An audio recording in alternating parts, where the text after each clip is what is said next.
Yeah, Oh, yeah. Can you believe it's February already, guys? We've blown through an entire month of 2023 already. Woo! Absolutely crazy. Man, it literally feels like last week was New Year's. It's Who's nuts. still going to the gym? Is it empty? Hey! Jim. You'll have to let us know, Pete. Is it empty now? Have people given up on their New Year's resolutions already? I don't know. The last time I went to the gym in prime time, it was rammed and I gave up. So I came back at like 10 o'clock at night. Awesome. Good to have you guys with us this week. Welcome, Theo Nell is tuning in from YouTube land, from sunny UK. It's freezing over here. Winter came back for a unexpected visit this week, so do what we can do. So those of you tuning in on LinkedIn, I wanted to give you an update on LinkedIn comments. I'll give you guys an update too. LinkedIn is actually rethinking the use of third-party vendors for the comments API. So that is the latest update they gave Ecamm last week, right before the launch of 4.0. So it's possible that some who have access to the LinkedIn comments may lose it. So we'll see. It's due to privacy like issues. A situation where they kind of disable it internally and then tell people a week later they've actually changed their mind and don't want to do it anymore.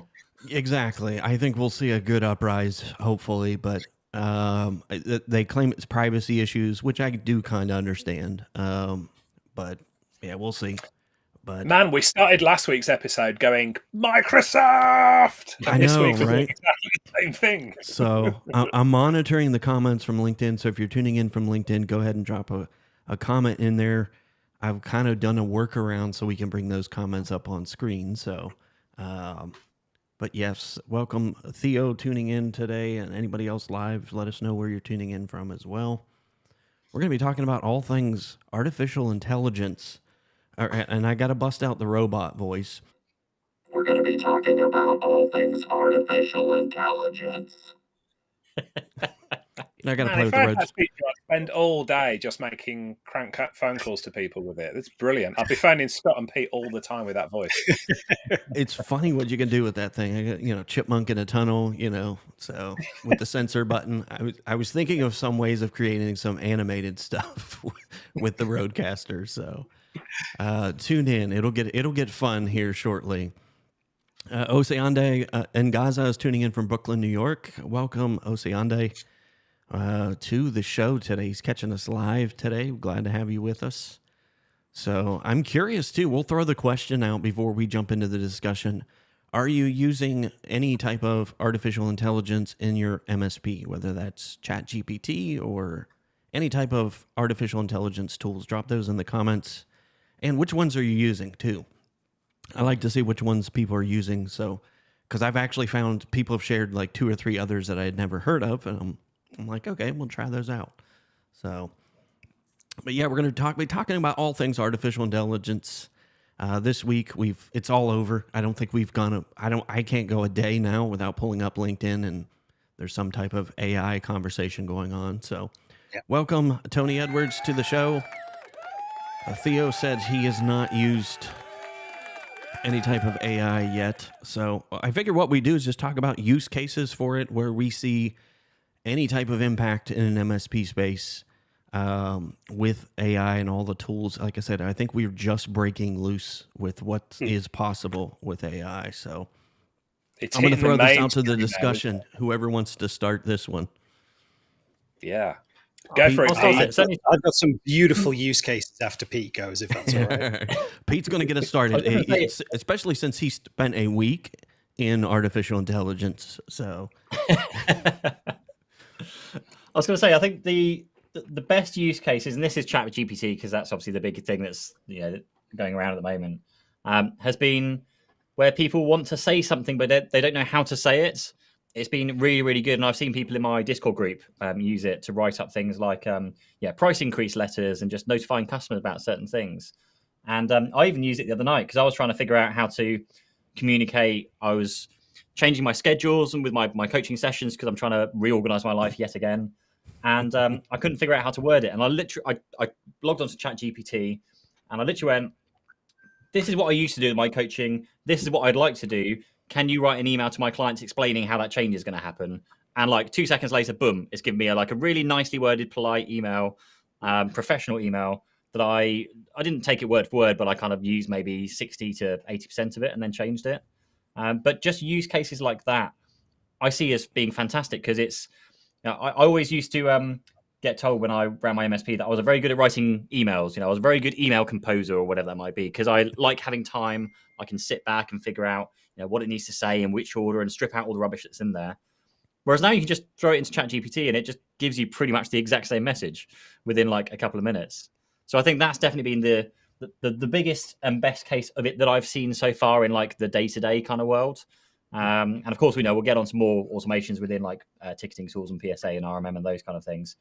But I think that's a great starting point in terms of the automation. You can also use it to generate documents, and I've seen legal documents be created through ChatGPT. Yeah. Not quite sure how I feel about using one of those. I feel that's a very dangerous thing to do.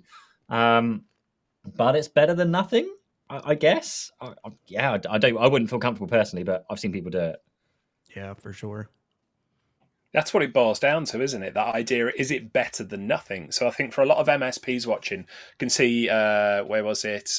John from Westway IT said, it can write far better than me. We touched upon this last week, though, didn't we? We were saying, Chat GPT, and if anybody's not come across Chat GPT, and there's a slew of these type of applications out there now, you can ask it a question, you can ask it to write a document, you can ask it what the meaning of life is, and it will instantly come back and tell you about these things. But I think the point is, it churns out something that's okay. It's like an expanded version of Google, really. It's going to come back with all of the information that it pulls together. It's going to give you that document. So for MSPs who are maybe using it to create blog posts and marketing, it's going to be better than nothing. But I still, the technology is not there yet to actually produce something that you go, wow, that is, absolutely perfect, just what I need to use. So there still needs to be human intervention in it. And my biggest fear about AI for the marketing perspective and content generation is that it's just going to produce a load of average crap that goes out there. And my God, we're all suffering from content fatigue as it is. We don't need the robots, throwing stuff out there as well. But I think we're going to get on a little bit later, aren't we, to the automation that can be used within the MSP business. But in the first instance, and what has come to people's minds with AI is, I can get it to do my marketing for me because I'm not that comfortable with it. I wouldn't hand the keys to my marketing office across to ChatGPT just yet, though. Yeah, for sure. So I'm going to welcome a couple of people to the show, and then we're going to turn it over to Scott. So welcome, Christopher Reckford. I think this might be his first time catching the show. Appreciate that. He's in Jamaica. I know, right? I'm like, exactly when I read that, I'm like, oh, I'm super jealous. We were all saying how cold we were just before coming on air. I'm guessing Christopher doesn't have that problem now. I don't think he's got that problem today, for sure. That's amazing. So Scott, what do you think? What is your hot take on AI so far? Oh, I'm having a lot of fun with this stuff. Can I share screen? Is that okay? I've got some great stuff to kind of show you. Go ahead here. I will share a tab, which is this one. You let me know when you can see it, because I lose you guys when it comes up. Not yet, no. Not yet. Think about it. Yep, just give me a second. I'm going to switch video source to Scott's screen. There we go. Boom. All right. So first humorous example. I asked it to write a HR policy about not bringing smelly food into the office. Now, actually, this is because Ben was bringing in some real stinky food, and so we had to have a word. But like you can see, actually, like it stages it out really nicely. Here's an introduction. We want a comfortable and productive work environment for all employees. This could be a distraction. So here's the policy. Here are some exceptions. Here are some consequences. And you're like, actually, that's not terrible. And it even gave some examples of fish and strong cheeses and spicy foods or any other thing that has a strong odor that may linger in the office. Oh, wow. Okay. From a joke, I'm actually like, that's not a terrible policy. So if you were trying to get some inspiration for policies that you needed to bring up, maybe not smelly food, but this is a good starting point. And I'm going to keep referring to it like that. It's a starting point. It's a good place to start on things. So some soft stuff there. What are the recommended 365 security settings for SMB organizations? Well, this is great. This is like a nice little one-pager, cheat sheet, or a nice, introduction in one of your proposals or a presentation. Maybe just a checklist that you want to go through with some clients. It actually comes out and says, hey, here are some of the recommended security settings. I'm not going to read them to you, but this is all correct. Again, it's a great starting point for you to get some nice things together. Again, at the bottom it says, hey, these are just some, it's not all of them. It's definitely recommended to speak to your MSP or your IT partner to chat this through. Write a friendly email message to go with an employee payslip. Sure. Okay. Why not? Now, this is where it gets interesting, because Pete, you made a video that was about 10 ways the iPhone 14 Pro was not as good as the S22 Ultra. And I couldn't be bothered to watch it. So I took the transcript from your 10-minute video. Okay. And I took all of the transcript and I literally just said summarize, and then I pasted in the transcript. So here's all the words that you said. Sorry, Pete, I didn't have 10 minutes. I love you. And here are all your words. And I said, summarize that for me. Okay. Oh, it's still going. Here we go. Okay. And this is it. In this comparison between the S22 Ultra and the iPhone 14 Pro and Pro Max, the S22 Ultra comes out ahead in several ways. And here are the ways. And I was like, that's interesting. I'd like to know a bit more. So you just type continue. And then it goes, cool. Okay, well, yeah, here's some more information that I dug out from that transcript.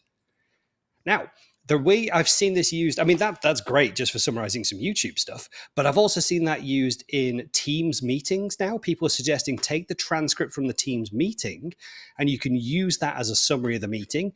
You could also ask it what actions came up in this transcript, and it will pull out things that sound like actions. So again, really interesting. What else did I have? Okay, so this is my issue that I have with it.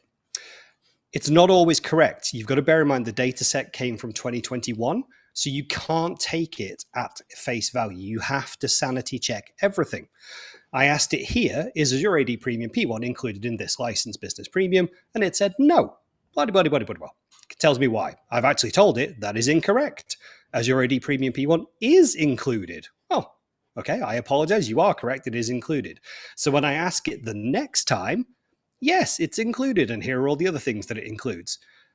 This is my point, though. You cannot, this isn't, I know people are looking at it as a nice way to Google or a nice way to get some quick stuff together, but it's not always correct. You have to do your fact checking.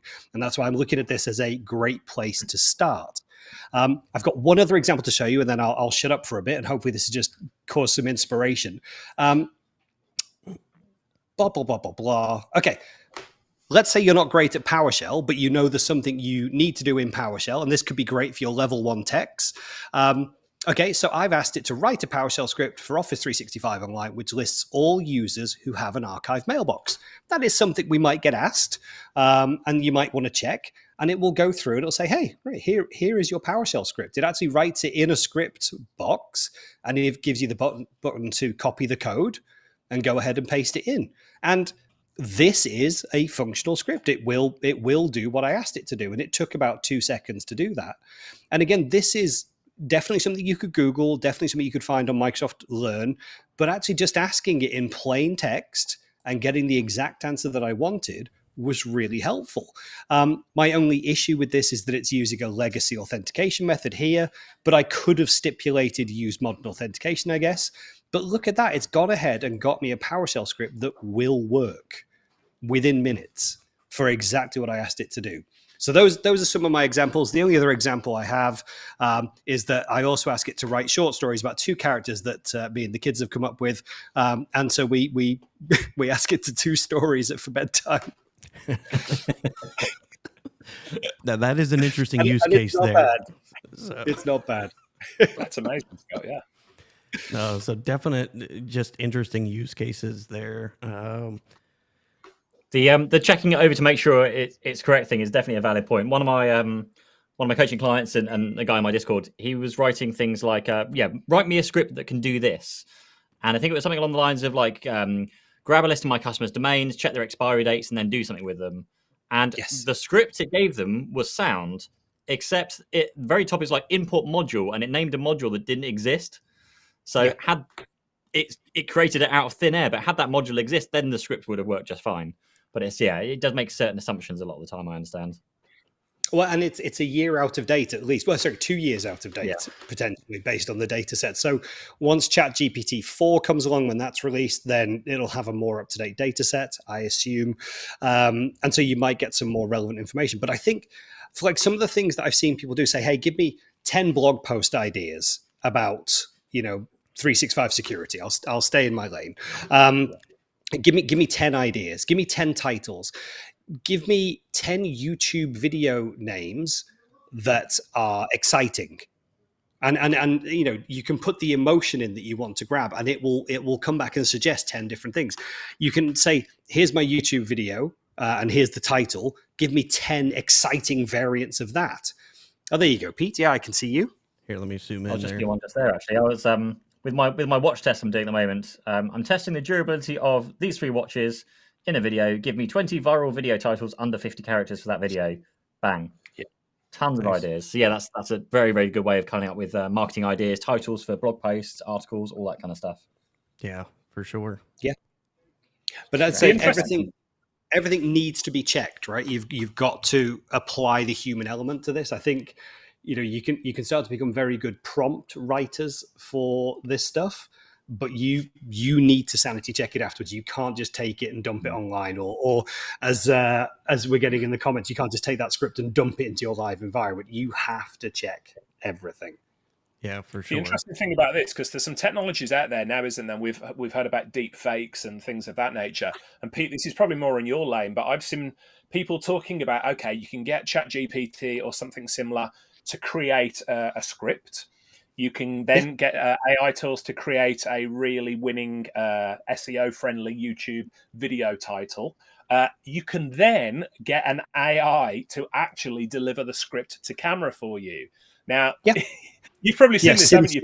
Around there. So think about this. This is getting to the crazy situation where you could outsource the whole thing to a virtual assistant, and then you wouldn't have to do any of the work whatsoever, and you could probably generate advertising revenue on YouTube. So all of that, in theory, sounds really interesting. In practice, I think what you'll find is, again, we'll just have a ton of really average videos being pumped out there, automated and that. So I think that, for all MSPs watching that, you're thinking, is this actually going to take away, some of my job? No, because what we can speak about and what we're doing in this show here is speaking from our personal experience. And that's something a computer AI can't really replicate. Maybe at some point it will be able to, but right as it stands right now, it can do everything that we can do, but not nearly as good as us because it hasn't got the human element. And I say that as an AI aficionado. I truly believe the future of this, we're heading for a sort of Star Trek future where we spend all of our time doing things that we enjoy doing as opposed to the drudgery. But at the moment, it's not quite there. But Pete, have you come across that sort of concept that I just suggested? I have indeed. I was just trying to find it here. So I actually was sponsored a while ago with Synthesia. Synthesia, which is an AI app where I am trying to find it here.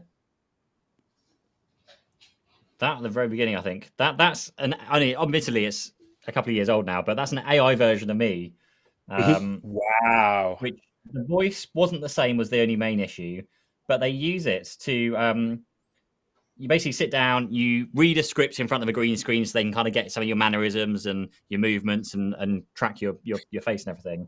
But you can literally go in here, type in, like you were saying, type in the words you want it to say, pick the voice, pick the language, and it will give you an AI an AI video with me speaking in whatever foreign language it might be needed. And they actually use this. It was David Beckham did I think it must have been a TV ad a while ago, and they used that technology, Synthesia, I think they were on site with them, to make David Beckham speak like 20 different languages, but to the stage where obviously he kept his face, but they were just kind of doing the AI bit, the clever bit around his mouth, so it made the right movements to say the right words. And it looked so real, like incredibly real, because they obviously spent a lot more time trying to get that to look good. Yeah. But you're quite right. There's the whole kind of, the deep fake stuff, the AI technology, the voice, I think, is going to be coming very, very soon as well. So there's already systems out there you can train with your own voice, and they will then speak with your voice. So it's only going to be a matter of time when all of this kind of merges together, and it becomes a problem for us humans, probably. Yeah, yeah. I know Did anybody this Descript week does that right now.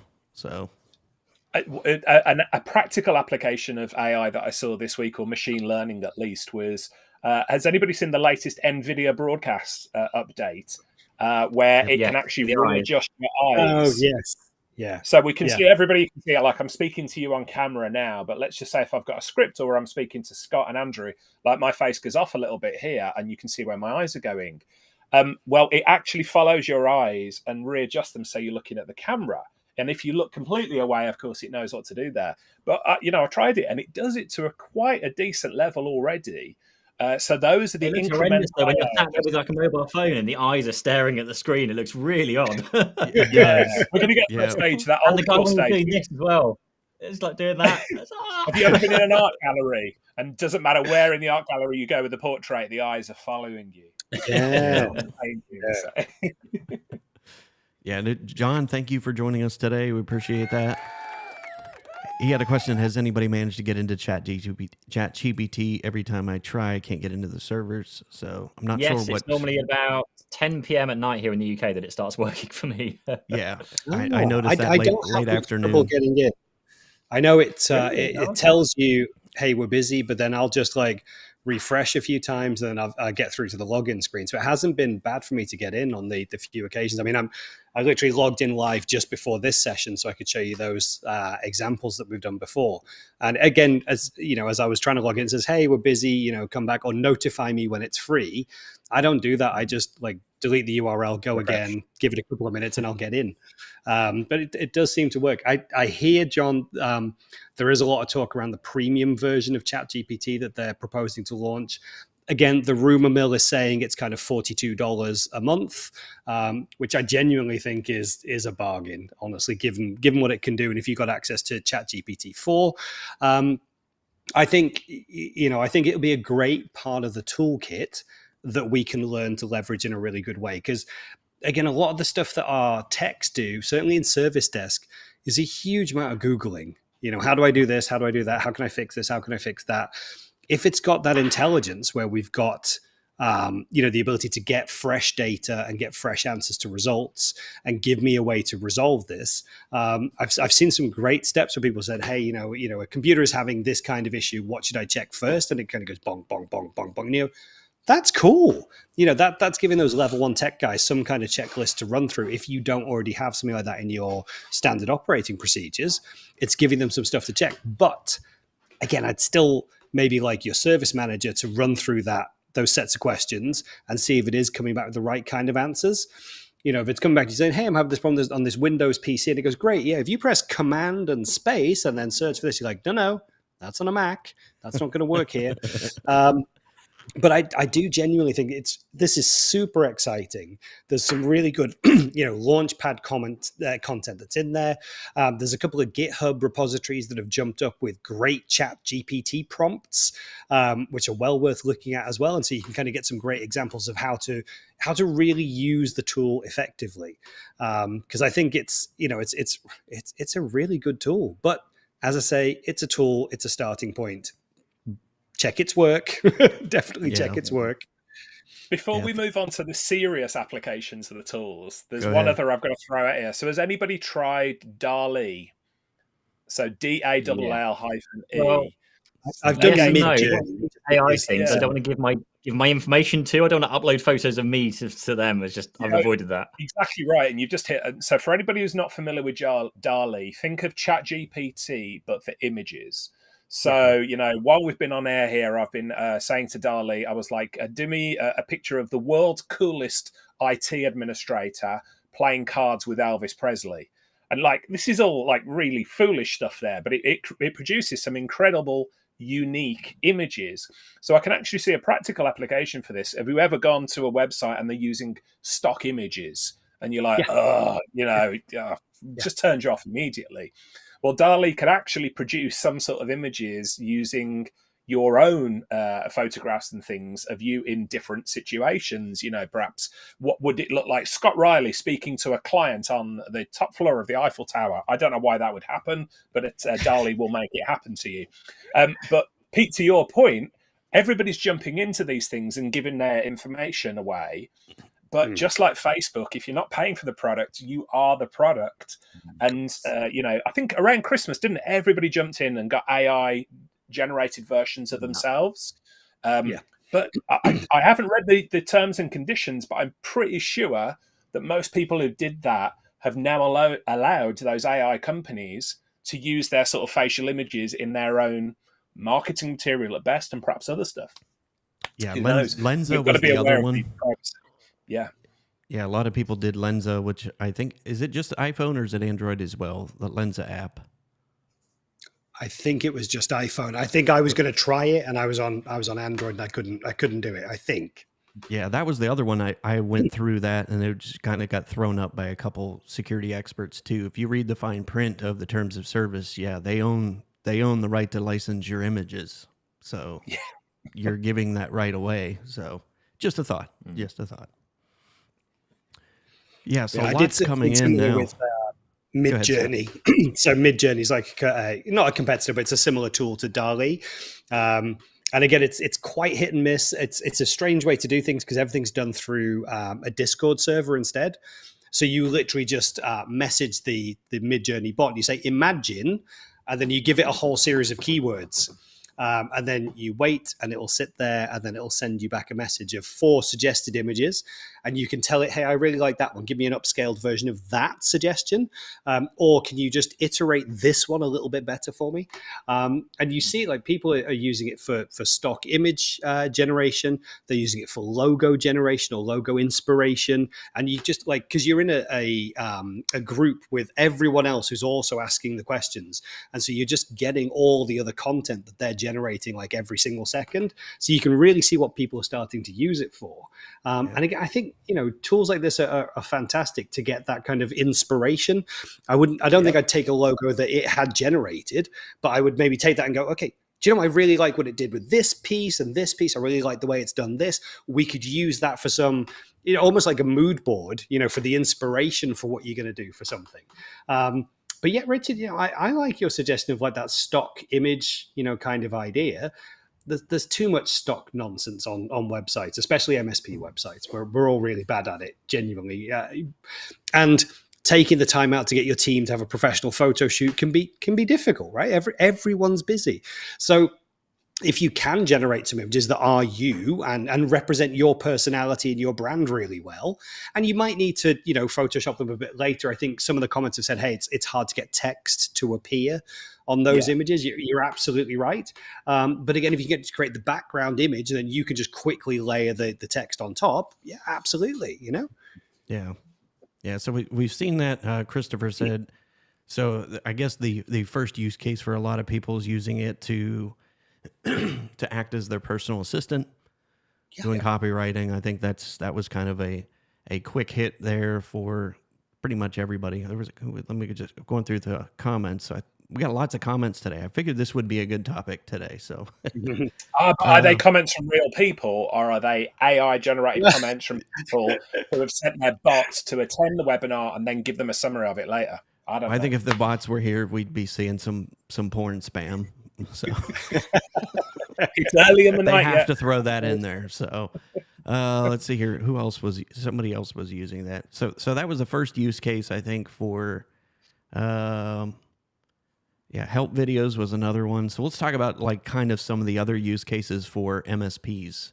I like what Dan Baird said. He says legend from the Tech Tribe, Dan Baird there. He says, I really like using Chat GPT to get me started building out standard operating procedures. Very effective. That's a really powerful way to get started, because so many MSPs I speak to, when I talk about systemizing, documenting a business, getting information out of your head, and they go, where to start?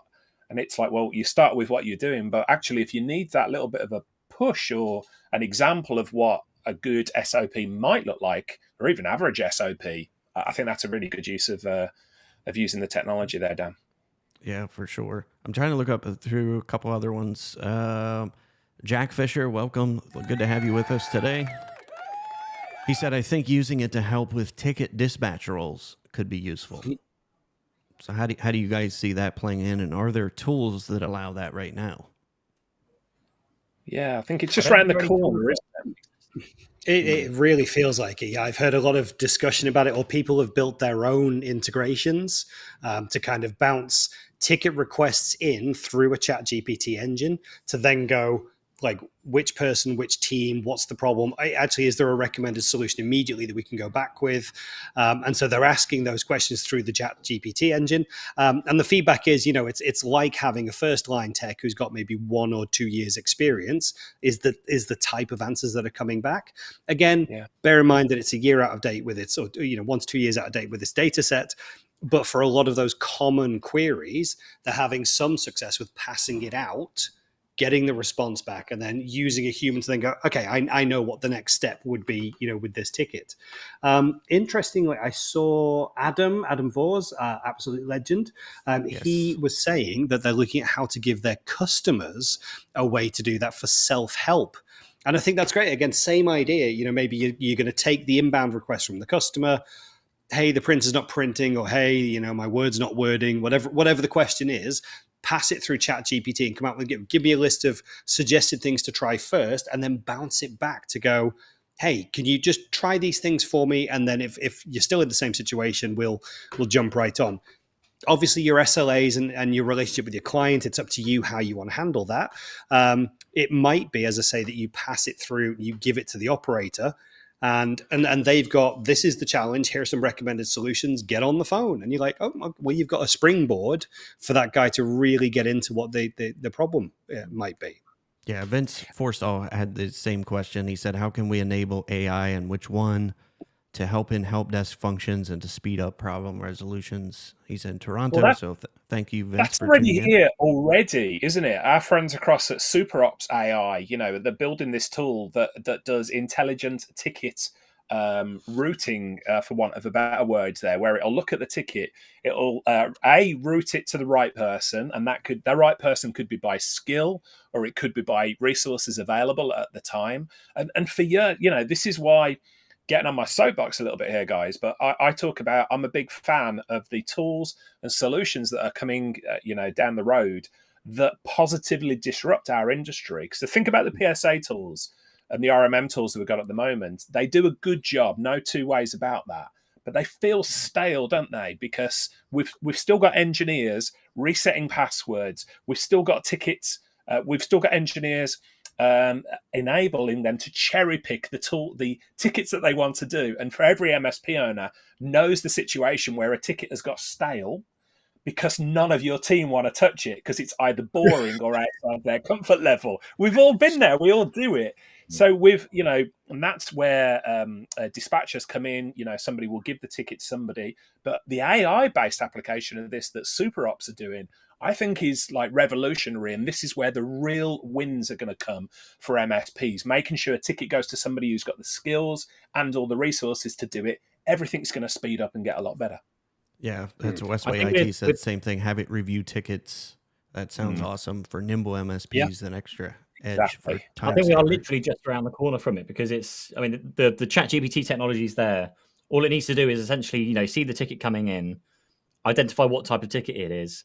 And then we were chatting about a little bit earlier, but there's PIA who are doing some kind of integrations with very heavy PowerShell scripts, which will, I think it's almost like the Mr. Clippy. It looks like you're creating a new user. Would you like some help with that?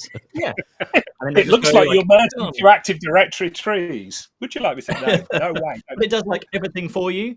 And I feel like there's just that missing link now of find the ticket as it comes in, go, okay, that's something I can deal with. Yes, okay, for a password reset. Okay, ticket is coming in saying, please, please, can you reset my password?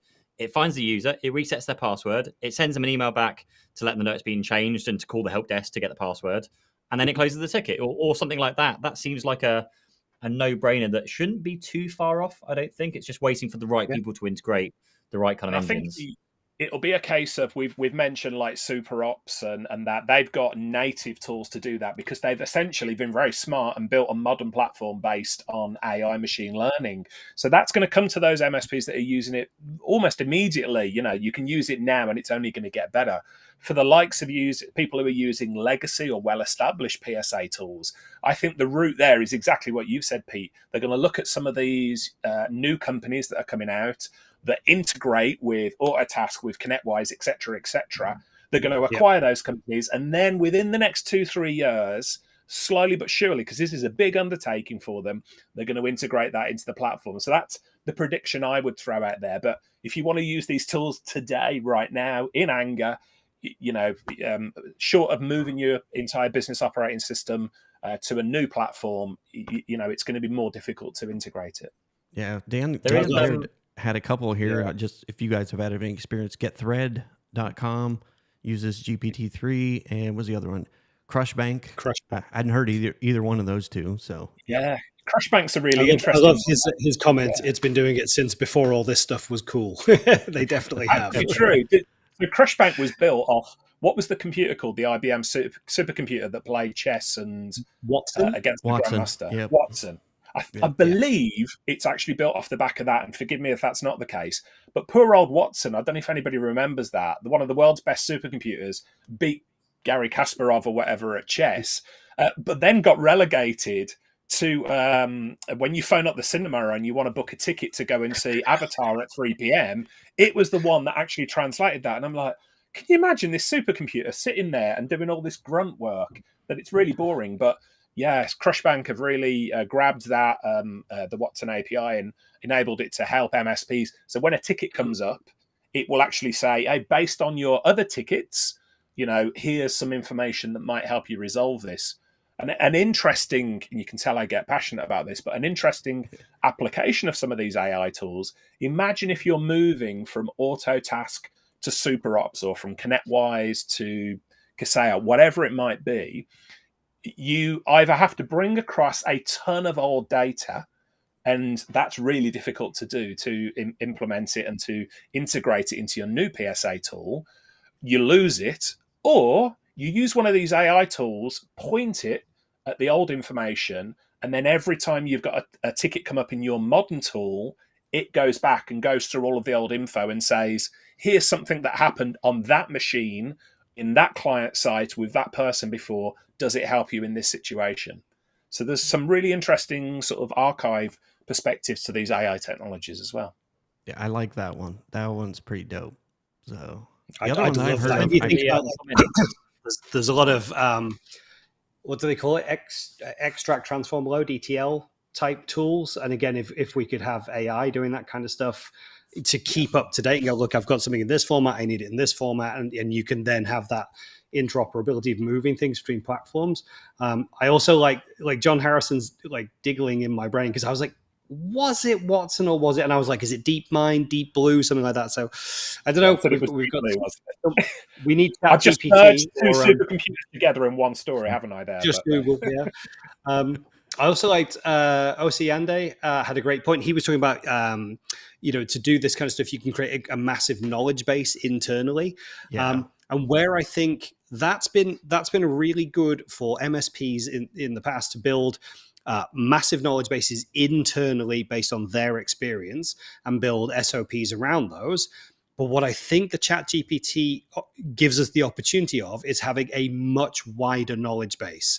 So if it's got access to the right information and it's checked in the right way, Watson was for a Jeopardy game show. Okay. If it has all the knowledge, essentially that's been made available, in like the formal documentation for a vendor or a product, everything that's available in their tech documentation, it has access to those. So when you ask it a question, it has the chance to, essentially read a lot of that or summarize a lot of that and bring it forward. So I think, I could see a bit where we're not going to have to keep having these massive knowledge bases ourselves that were built up from our own learning, but actually we can tap into those knowledge bases. And maybe even, someone's going to start to create the knowledge base, for IT support, for MSPs, that then a chat GPT engine could sit in front of, and it can be democratized to anybody. I don't know, but I just think there's such an exciting opportunity here for it not just to be things that we built ourselves that we're dependent on, but access to a wider set. Yeah, Think of the Westway security IT had one in implications. there. Go ahead, Richard. I'm just going. So sorry to speak over you. I was going to say, going back to what Pete said, the security implications, though, if you're trying to build that internal knowledge base, which I think is a brilliant idea, and you use an AI, let's just say you give it details to your client sites and you give it like access to your vendor accounts and things like that. Holy cow, that's a lot of information, isn't it? To go through, essentially, because it's not going to be stored on your site, it's going to be stored on a supercomputer, Watson or whatever, and somewhere else, isn't it? Are you comfortable with a third party having access to all of that information? No, I was thinking. Please don't tell anybody else at the end of your request. Yeah. I was busy thinking like the how to's and what to's and how to fix and best recovery mechanisms, that kind of thing, rather than anything sensitive data. But I've got this problem. This error message has appeared. What's the best thing? And just bang, this is the best answer. Because we've all had those things where we've had a technical issue happen, whatever it is. It might be a driver, it might be something that's not working, it might be something on the PC. And you'll go through pages and pages and pages of people's opinions and tech forums and articles. And I tried this and that nailed it. Well, it didn't work for me. That never worked for me, but I tried this and that works. All right, I'll try that. No, that didn't work either. And you spend hours going down, and eventually you get to the guy at the bottom of the list and you go, yeah, that one worked. Why wasn't that up at the top? And that, again, that's why I just think this is where this experience might be. We could have that, this is the best answer. And I know, if you think of Experts Exchange, I have to say that separately because I think they needed a hyphen in their name at some point because it was always Experts Exchange. Sure, okay, that's not what I came for. But they have such a vast knowledge base that's been put together by the community. Imagine being able to harness that with the power of chat GPT and some intelligence that says, 9 times out of 10, people agree this was the best answer that fixed it for them. So that's the one I'm going to present through when you ask me this question. Yeah. And Westway IT had a use case, kind of what you're talking about there. Write an email to a user whose Exchange mailbox is nearly full, give them advice on clearing space and how they can see storage used. Yeah, it's just, that's... To me, if I'm an MSP, that's the first place I'm starting, which everybody did, which is personal assistant. Second place I'm looking is help desk. How do I automate some of those low level, that right there would take up 10 or 15 minutes of a tech's time, and multiply that how many times a week that goes on. Those could potentially be tickets that never existed. Yeah, the security point Richard make is a really interesting one because I can just see it happening. When are we going to hear the first news story of AI reset my whole business's passwords and locked everyone out? Those kind of things where it just got let loose a little bit. It's always, what's the saying is security is the something of can't remember what the saying was now, but basically people just give up security because of convenience. Convenience is the enemy of security. That's it. Because it's been so convenient, it will save a lot of time, a lot of money, potentially hiring extra people. That a lot of people are going to skim over the fact that it does have access to a lot of information, and we all know how quickly it is. Oh, we can paint pretty pictures with faces of us. Yes, upload all of our information, and now we can get some photos of us. So it's very, very easy for people to go and do that. But it's one that I hope a lot of these vendors that are looking at obviously implementing and bringing in AI into that, they're taking very, very seriously, because it feels like it's the kind of thing where people will go, here's our flagship features, let's not worry about the security stuff just yet. And it is a big concern. Absolutely, it's something to be very aware of. Starting to build things into your into your ticketing system, into your RMM, client information, documentation. There's lots of data that it could potentially touch. If you're an MSP, by the way, listening, if you want an idea for a seminar, webinar, lunch and learn, live stream, I would be jumping all over that right now. I was just about to add to this, Andrew. I was going to say, let's rewind a little bit. There's two bits about AI. Everybody's getting excited about it, but the four of us especially, and lots of experts in our industry, have been banging the drum for years about the value of outsourcing VAs and things of that nature, and human beings I'm talking about here, not AI. And also the instructions that you give people. So I've spoken to some people and they've said, oh, well, I've worked with VAs, virtual assistants. It's not worked for me because I have to end up explaining everything in great detail to them. It's no different with AI, really. If you give AI a really basic, simple instruction, it'll give you a really basic, simple response. If you give a VA detailed instructions, they'll go away and do a really, really good job for you with it. So I would have said that's the first really important thing. And secondly, to your point, Andrew, about MSPs jumping all over this topic, it's not quite there yet. We know that. But what do you do as an MSP for your clients? Well, instead of an internal IT team, which is one or two or however many people who have sick leave and have to keep up with their training and all the costs that go with that, the MSP, you bring a wealth of knowledge, a wealth of experience from across all these different types of clients, and you amalgamate it and you give everybody who works with you the benefit of that. So there's some sort of analogy in there, I think, Andrew, isn't there, where you can say, look, AI's around the corner, but until it gets here, you're getting a lot of the benefits of that amalgamated approach, that universal mind from working with an MSP like ourselves. Yeah, and I think the secondary topic is what you guys just talked about with security. Yeah, everybody wants to lead the cybersecurity discussion. Like this, jump on. This is the hot topic of the month. Don't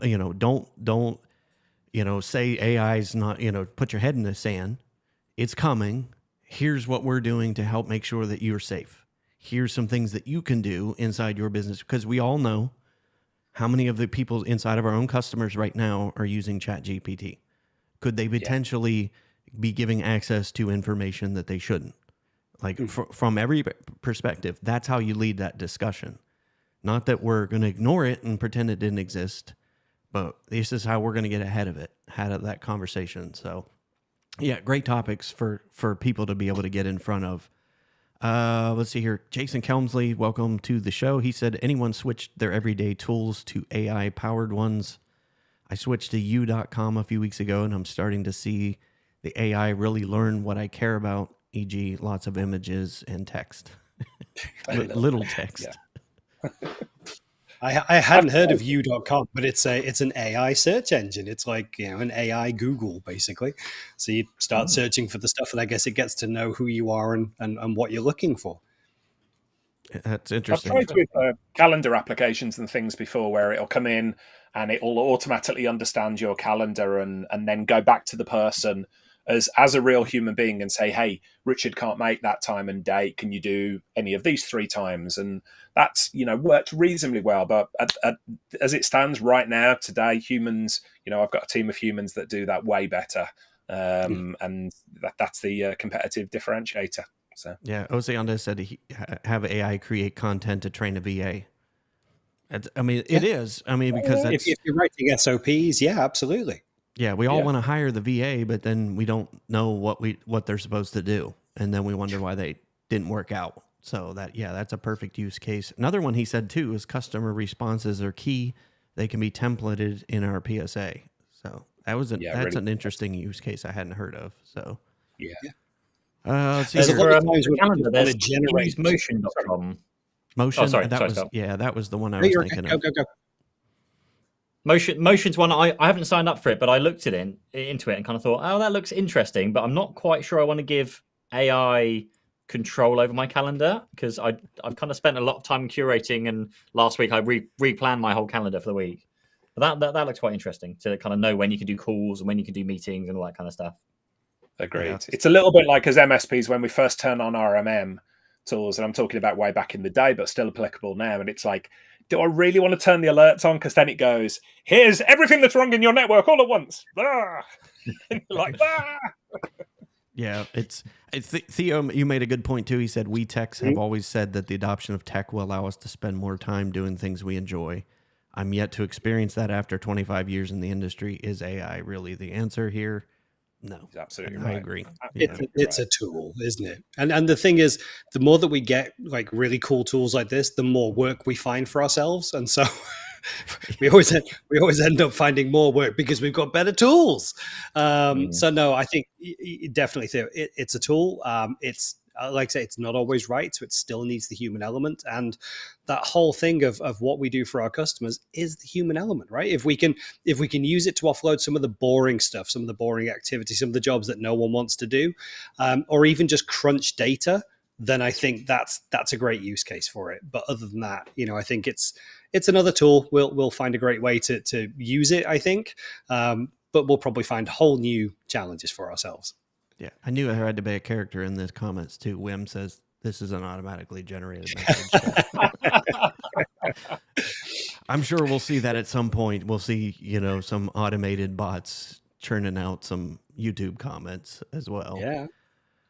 Yeah, exactly. Quietly confident tech said the work will expand to fill the available time. Exactly. Always. That's one of the laws, right? I forget. You don't have to look at AI Parkinson's for law this on that one. either.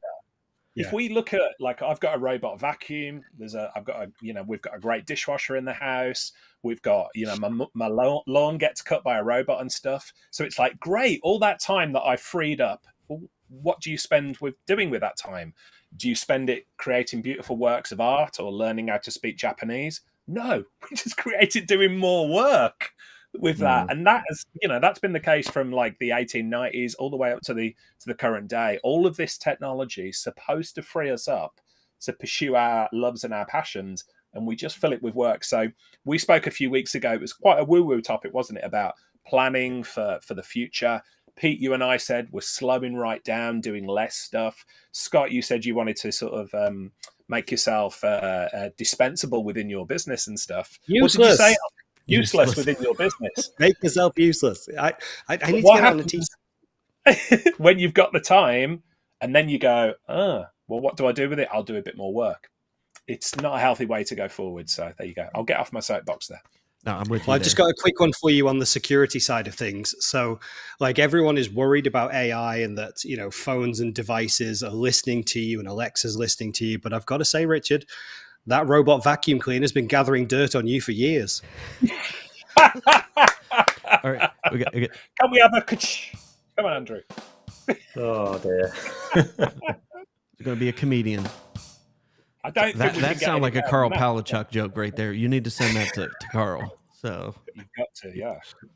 Let's see here. Yep, Oceanda said, "Yep, I spend the time I gain back by dedicating more time with the people I love and making the difference in the world around me." Yeah, it's a choice. It's a choice. Yeah. I'm all about creating holes in my calendar, as many holes in my calendar as I can create. So, yeah. Yep. Theo said, "Nice one, Scott." Don't encourage him, Theo, for goodness sakes. Yeah, I know what you. Pete's got a jet. So Christopher said, "Yep, really great discussion, gentlemen. Lots of great ideas. Thanks so much." Running off to prep for his next engagement. Again, we're all jealous. Goodbye from Kingston, Jamaica. So I don't have my Tech Tribe music up. It's got that Jamaica theme to it. So I would play that as our outro today if I had been quick enough on the draw. Yeah, Wim said, "Yep, the key is practicing the skill of asking much better and deeper questions." Absolutely. Whether it's AI, our people, ourselves. So we're getting the right answers on stuff that actually matters. So, amen. That's a nice way to end that. It's a nice way to end this episode. Cool. Lots of great comments today. Thank you all for hanging out with us today. I kind of figured this was going to be a kind of gangbuster topic for techs, and I think I've got ideas for several follow-up shows that we could possibly do on this as well. But if you're going to take a marketing idea, steal that. So I know Pete's got to run. We're going to go ahead and wrap the show today. Oceana said he's got one more comment, so we'll let him drop that in there. Pete had to jump out. But yeah, we appreciate everybody's. I love the tools. I knew there was going to be a few tools that I wasn't aware of. Finding that every day. Make sure to use AI as generically as possible. Yeah. Interesting. Yeah. That's a good view. A LinkedIn user said, "Thanks, guys. Really informative." So, unfortunately, I'm probably not connected to whoever that is. So, my apologies. Or maybe it's a bot called LinkedIn user. A LinkedIn ghost. But yeah, Yeah, he's no, expanding to like no real names or specific client content, obviously, because it's a great point. Like earlier, I demonstrated that we just, we could summarize Pete's entire transcript of a video and say, hey, just summarize this for me. yeah, Well, I've uploaded all that data into an open AI platform. Now, fortunately, that's all information that's widely available on YouTube. So I've just taken that transcript and put it on. But you could be doing that with internal client documents. Hey, summarize this proposal for me. Write a better intro to this executive summary. And well, there's all kinds of sensitive data. So yeah, Sayande, brilliant. Yeah, yeah. absolutely. Pete, John, I'm just going to as we go ahead and finish, compile that list for you. John said, can you list the websites mentioned in the show? I'll try to compile those and either put those on LinkedIn Andrew, or I was YouTube. going to say, I get asked every week. You say, "Oh, you mentioned so many good tools, resources, and that." When I do my podcast, I've got a member of the team does those show notes. I wonder whether AI could parse our conversation and say, "Here's who spoke about this website, book, or whatever." I'm just intrigued. Maybe we can leave that, and then when we next come back to this topic, we can have a look and see how well that did that. Because I'm sure there's got to be a tool out there that can parse this video or audio. I'm going to try that in Descript. That's what I use to transcribe the show. As soon as I'm done, I dump everything in there, does all the transcription, then I put it up to our podcast episodes. Yeah, I'll actually see if I can take that transcription and see if it'll strip out the websites for me. Yeah, Exactly. great idea. That'll save me, 20 minutes, 30 minutes of time. So I'm always thinking of you, mate. That's the thing. So yes. So thank you so much, man. We had tons of people show up today. So thank you very good. much for all the people that that was showed good up fun. live. If you're catching this on the podcast, sorry you didn't get to see Scott's AI chat GPT conversation. Yes. So you'll have to watch that over on YouTube if you're catching the podcast episode of this. But we appreciate all of our fans who tune in every single week to add to the conversation. We absolutely love the MSP industry, as you can tell. Much passion, much love. So if there's any topics you would like us to cover on a future episode, please drop those in the comments. If you're watching us over on YouTube, please go ahead and like and subscribe. We appreciate that. And we will see you all next week. Richard, we won't be here next week, I believe. I'm And we out on do have- assignment. We've got Yes. a very special guest taking my Exactly. spot. Robert Gibbons, we've pulled him out of the shadows and he has agreed to be on the show with us next week. So this will be my first time actually interacting on camera with Robert. I have not met Robert yet in person, but he and I actually have connected through my other show that I've been doing since April Fool's Day of 2020. But we've become virtual besties. So I'm looking forward to meeting him in person and sitting across the screen from him next week. It's You are in for a treat. Lots of good stuff there. So thank you again, Osiande. First time joining. Thank you so much for joining us.